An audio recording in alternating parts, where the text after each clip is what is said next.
नमस्कार दोस्तों, स्वागत है आप सभी का एक और न्यू वीडियो में। आपको जैसे कि पता ही है, रीट 2025 का अब कुछ ही टाइम बचा है और उसकी तैयारी के लिए हम मॉडल पेपर आपके लिए लेकर आ रहे हैं। तो हमने 3 मॉडल पेपर पहले ही अपलोड कर दिए हैं। अगर आपने वो वीडियो नहीं देखी है तो नीचे डिस्क्रिप्शन बॉक्स में लिंक मिल जाएगा, जाइए वीडियो देखिए और चैनल को सपोर्ट भी कीजिए। बाबा टॉप ज्ञान नामक चैनल पर आप इसको सपोर्ट कीजिए, सब्सक्राइब कीजिए। अगर सब्सक्राइब कर रखा है तो आपका बहुत बहुत धन्यवाद। अगर नहीं कर रखा है तो प्लीज़ चैनल को सब्सक्राइब कर लीजिए। तो जितने भी आपके सही क्वेश्चन होते हैं लास्ट में कमेंट करके बताइए कि आपके कितने क्वेश्चन सही हो रहे हैं और आपको किस टॉपिक पे किस विषय में क्वेश्चन चाहिए, वो भी आप कमेंट कर सकते हैं। हम आपके लिए वैसे ही क्वेश्चन ढूंढ कर लाएंगे प्रीवियस ईयर के। ठीक है, तो आज का पहला क्वेश्चन देखते हैं। वाचन संबंधी निदानात्मक परीक्षा के परिणामों में किसके प्रयत्न महत्वपूर्ण रहे, ये आपको बताना है कि वाचन संबंधी निदानात्मक परीक्षा के परिणामों में किसके महत्वपूर्ण प्रयत्न रहे। तो ऑप्शन ए है आपका डॉक्टर प्रेसी के प्रयत्न, बी है बर्ट के प्रयत्न और सी है एपी सुखिया के प्रयत्न और डी है इनमें से कोई नहीं। तो आपके इसमें राइट आंसर हो जाएगा ए ऑप्शन, डॉक्टर प्रेसी का प्रयत्न। ये ऑप्शन आपका करेक्ट हो जाएगा। नेक्स्ट क्वेश्चन देखते हैं। वाचन की निदानात्मक परीक्षा में यांत्रिक यथार्थता को मापने के लिए बेलार्ड की परीक्षा में कितने सामान्य शब्द हैं जिनको पढ़ने के लिए 1 मिनट का समय निर्धारित किया गया है। ये आपको बताना है कि जो बेलार्ड की परीक्षा प्रणाली है उसमें कितने शब्द हैं, शब्दों की संख्या पूछी गई है जिनको पढ़ने के लिए 1 मिनट का समय होता है। तो इसमें आपका राइट आंसर क्या हो जाएगा, कमेंट करके बताइए।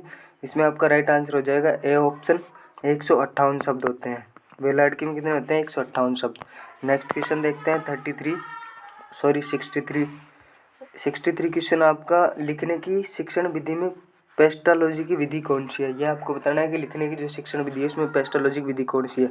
ऑप्शन ए है वर्णों के छोटे छोटे खंड कर उन खंडों का योग करना, बी है गत्ते आदि पर बने वर्णों पर उंगली घुमाना और सी है पहले पढ़ना फिर वर्णन लिखना और डी है श्यामपट्ट पर वर्णन को देख कर लिखना।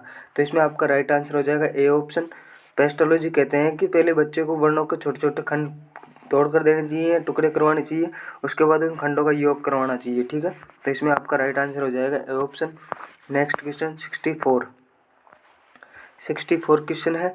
संरचनात्मक उपागम, कौन सा संरचनात्मक उपागम से शिक्षण में एफ सी फ्रेंच ने 3 सिद्धांत दिए हैं, ये क्रमशः कौन से हैं। तीनों सिद्धांत कौन से हैं ये आपको बताना है 64 में। तो आपका ऑप्शन है वाचन पर बल देना, भाषाई आदतों का विकास करना और छात्रों की क्रियाशीलता। ऑप्शन बी है लिपि पर बल देना, छात्रों की क्रियाशीलता, भाषाई आदतों का विकास। ऑप्शन सी है अक्षरों की बनावट पर बल, भाषाई आदतों का विकास और वाचन पर बल देना। ऑप्शन डी है क्रियाशीलता, वर्णों पर विचार, छात्रों का भाषा संबंधी ज्ञान। तो इसमें आपका राइट आंसर हो जाएगा ए ऑप्शन। इसके जो एफ सी फ्रेंच है उसके तीनों सिद्धांत ये है, वाचन पर बल देना, भाषाई आदतों का विकास करना और छात्रों की क्रियाशीलता पर बल देना। ए ऑप्शन इसमें करेक्ट आंसर हो जाएगा। नेक्स्ट क्वेश्चन देखते हैं 65 आपका क्वेश्चन है वो ये है कि इस विधि में अध्यापक स्वयं के नाटक का वाचन करता है किंतु वह वाचन वस्तुतः वाचिक अभिनय होता है और पात्रों के अनुकूल भाषा में उतार चढ़ाव आता रहता है। और इसमें आपका नीचे दिया गया, ये तो एक सेंटेंस है, नीचे दिया गया कि उपयुक्त पंक्तियां नाटक शिक्षण की कौन सी प्रणाली के लिए कही गई है। ये आपको बताना है कि जो उपयुक्त पंक्तियां हैं वो नाटक की कौन सी प्रणाली के लिए कही गई है। तो 65 में आपके ऑप्शन ए है व्याख्या प्रणाली, बी है रंगमंच अभिनय प्रणाली, सी है आदर्श नाट्य प्रणाली और डी है संयुक्त प्रणाली। तो इसमें आपका राइट आंसर हो जाएगा, वो हो जाएगा आपका सी ऑप्शन, आदर्श नाट्य प्रणाली। ठीक है, इसमें आदर्श नाटक की तरह तो है, इसमें स्वयं पढ़ रहा है किंतु वाचन वस्तुतः वाचिक अभिनय होता है और पात्र के अनुकूल भाषा में उतार चढ़ाव आता रहता है। तो आपके आदर्श नाट्य प्रणाली हो जाएगा। 66 नेक्स्ट क्वेश्चन देखते हैं 66। ये आपके एक मुहावरा आ गया कि ईंट से ईंट बजाना, बहुत ही साधारण मुहावरा है और ये आपको बता दूं कि रीट 2021 में यही मुहावरा पूछा गया था। रीट 2021 में यही मुहावरा आया था कि ईंट से ईंट बजाना मुहावरे का अर्थ है। ऑप्शन ए है आपका कड़ा मुकाबला करना, बी है करारा जवाब देना, सी बहुत मेहनत करना, डी है तेज आवाज करना। तो इसमें आपका राइट आंसर कौन सा हो जाएगा, जल्दी से बताइए कौन सा हो जाएगा। कमेंट भी करते जाइए आप साथ साथ, और लास्ट में बता देना एक साथ कि सर हमारे इतने सही हुए, इतने गलत हुए, तो आपकी तैयारी को आपका पता चलेगा। इसमें आपका राइट आंसर हो जाएगा ए ऑप्शन, कड़ा मुकाबला करना, ईंट से ईंट बजाना, कड़ा मुकाबला करना। 67 क्वेश्चन है अपना, वो ये है कि निम्नलिखित में से क्रिया विशेषण है, ये आपको बताना है कि क्रिया विशेषण कौन सा है। तो ऑप्शन ए है यह, बी है धीरे धीरे, और सी है भारी, और डी है रंगीन। 67 में आपका राइट आंसर हो जाएगा वो है धीरे धीरे। धीरे धीरे कौन सा है, क्रिया विशेषण है, ठीक है, धीरे धीरे क्रिया विशेषण, बी ऑप्शन इसमें करेक्ट आंसर हो जाएगा। नेक्स्ट क्वेश्चन देखते हैं 68।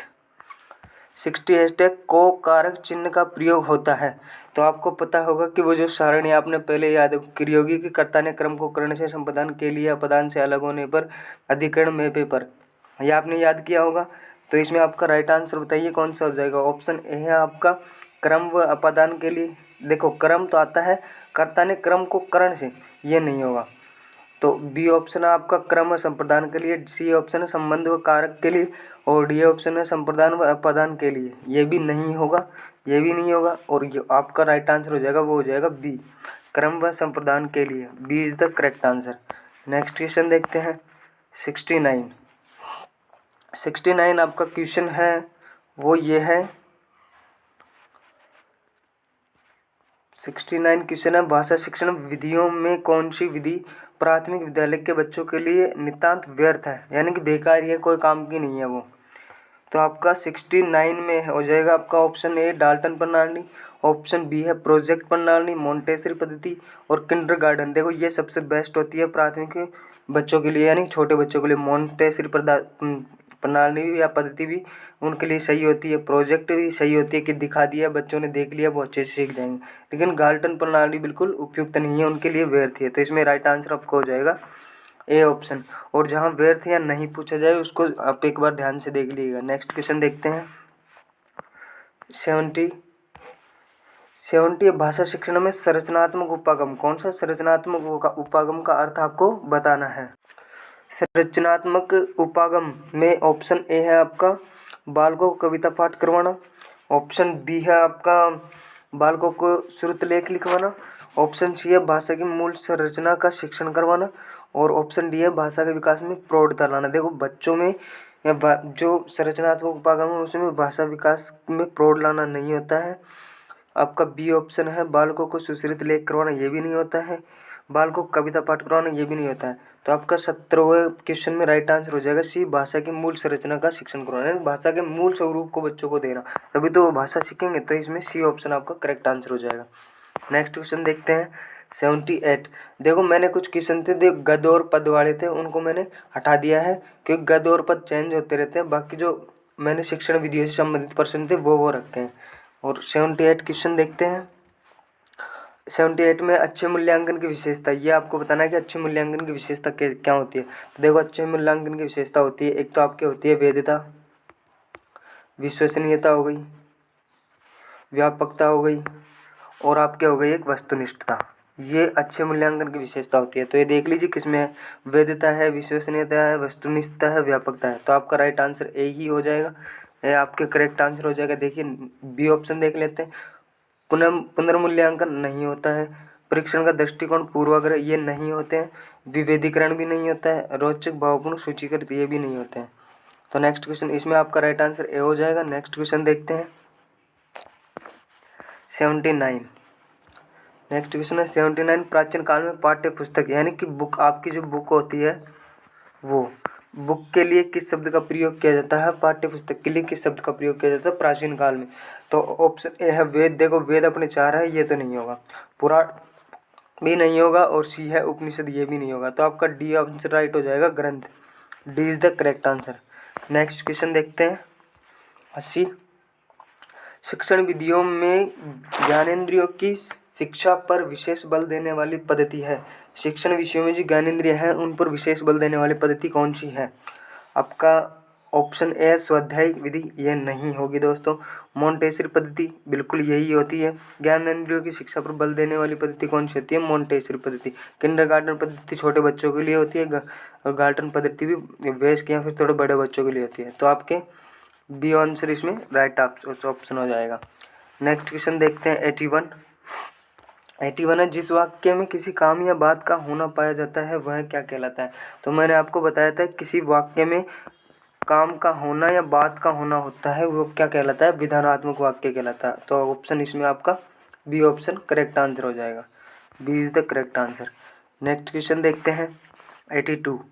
कारक को प्रकट 82 है, 82 कारक को प्रकट करने के लिए प्रयुक्त किया जाने वाला चिन्ह कहलाता है। कारक को प्रकट करने वाला प्रयुक्त किया जाने वाला चिन्ह क्या कहलाता है ये आपको बताना है। तो ऑप्शन है आपको संज्ञा। देखो संज्ञा कारक को प्रकट नहीं करती है। संज्ञा तो किसी नाम, स्थान आदि को बोध करवाने वाली होती है। सर्वनाम संज्ञा के स्थान पर प्रयुक्त किया जाता है तो ये भी नहीं होगा। परसर्ग, बिल्कुल परसर्ग होता है। कारक को प्रकट करने वाला क्या होता है, परसर्ग होता है। तो आपका इसमें सी ऑप्शन करेक्ट हो जाएगा। नेक्स्ट क्वेश्चन देखते हैं 83। 83 है, किसी के कहे कथन या वाक्य को या रचना के अंश को जो का त्यों प्रस्तुत करने के लिए जिस विराम चिन्ह का प्रयोग किया जाता है उसे क्या कहते हैं। तो आपका ऑप्शन है निर्देशक चिन्ह। बिल्कुल निर्देशक चिन्ह ये होते हैं तो इनका उपयोग नहीं किया जाता। उद्धरण चिन्ह और विवरण चिन्ह और हंस चिन्ह। देखो उद्धरण चिन्ह ये होते हैं ऐसे, और ऐसे इनके बीच में जो लिखा जाता है ना वो उद्धरण चिन्ह होता है। इसी का उपयोग किया जाता है किसी के भी कहे गए शब्दों का जो का त्यों उपयोग करने के लिए। जैसे हम किसी की परिभाषा लिखते हैं तो उद्धरण चिन्ह के बीच में लिखते हैं ना, तो बी ऑप्शन इसमें आपका राइट आंसर हो जाएगा। और ये 2021 रीट में पूछा गया था, और एक अभी एग्जाम लगी थी फर्स्ट ग्रेड की, उसमें भी ये पूछा गया था उद्धरण चिन्ह वाला। नेक्स्ट क्वेश्चन देखते हैं 84। शिक्षण के आधार पर वाक्य के भेद होते हैं। ये आपको बताना है कि जो शिक्षण होता है उसके आधार पर वाक्य के कितने भेद होते हैं। ऑप्शन ए है आपके 7 भेद, बी होते हैं 5 भेद, सी है 8 भेद और डी है 4 भेद। वाक्य के आधार पर, अर्थ के आधार पर वाक्य कितने भाग होते हैं, 8 भाग होते हैं। सी इसमें आपका करेक्ट आंसर हो जाएगा। नेक्स्ट क्वेश्चन 85 क्वेश्चन है आपका, निम्नलिखित में से लोकोक्ति है। ये आपसे पूछा गया कि लोकोक्ति कौन सी है। देखो लाल पीना होना क्या है, मुहावरा है, तो ये भी नहीं होगा। लोहा लेना भी क्या है, मुहावरा, ये भी नहीं होगा। एक अनार 100 बीमार, बिल्कुल यही लोकोक्ति है। इनमें से सभी ये तो नहीं होगा। लोकोक्ति कौन सी है, एक अनार 100 बीमार, सी आपका correct answer. Next question 86 question है आपका, वो है व्यायाम शब्द का संधि विच्छेद क्या होता है। देखो पहले मैं आपको बता दूं व्यायाम शब्द में कौन सी संधि होती है, बताइए आप। वी प्लस आयाम। व्यायाम शब्द का संधि विच्छेद क्या होगा, वी प्लस आयाम, और व्यंजन संधि हो जाएगी इसमें, ठीक है, व्यंजन संधि हो जाएगी वी प्लस आयाम, तो हो जाएगा आपका व्यायाम। सी ऑप्शन इसका करेक्ट आंसर हो जाएगा। नेक्स्ट क्वेश्चन होता है 34वां। मैंने फिर गद और पद के क्वेश्चन हटा दिए, इसलिए जो क्वेश्चनों की क्रम संख्या है वो थोड़ी आगे पीछे हो रही है। संस्कृत का क्वेश्चन है, और इसमें है कि काश्य पदधत्ते अध्यापक सर्व वाचा बदती छात्र स्वबुद्धाय झटिति विषयान ग्रहणति। ये आपको बताना है कि कश्य पदस्य यानी किन पदों में अध्यापक सर्व यानी सभी, वाचा यानी बात करते हैं, छात्र स्वबुद्धाय खुद की बुद्धि से झटती विषय ग्रहणति विषय को ग्रहण कर लेते हैं, यह आपको बताना है। तो आपका ऑप्शन है समाहार विधि, ये भी नहीं होगी। आगमन निगमन विधि, ये भी नहीं होगी। समन्वय वित्तेरक विधि, ये भी नहीं होगी। तो आपको वार्तालाप विधि। देखो वार्तालाप विधि में हम बात करते रहते हैं, छात्र स्वयं दूसरा समझ जाता है कि क्या बात कर रहे हैं, क्या बात कहना चाह रहे हैं, तो डी आपका करेक्ट आंसर हो जाएगा। तो यही थी आज की क्लास। कैसी लगी वीडियो को लाइक करके बताइए, और अपने दोस्तों को भी वीडियो को शेयर कीजिए ताकि उनको भी कुछ फ़ायदा मिल सकता है। और मैं आपसे वादा करता हूँ कि इन जो क्वेश्चंस हैं उनमें से ज़रूर आपको एग्ज़ाम में हूबहू क्वेश्चन मिलेंगे। तो आपसे निवेदन भी है कि प्लीज़ चैनल को सब्सक्राइब कर लीजिए, वीडियो को लाइक कर दीजिए, और चैनल को सब्सक्राइब और अपने दोस्तों के साथ शेयर कर दीजिए। ठीक है दोस्तों, मिलते हैं फिर एक और कल एक न्यू क्लास में। और अभी के लिए जय हिंद, जय भारत, वंदे मातरम।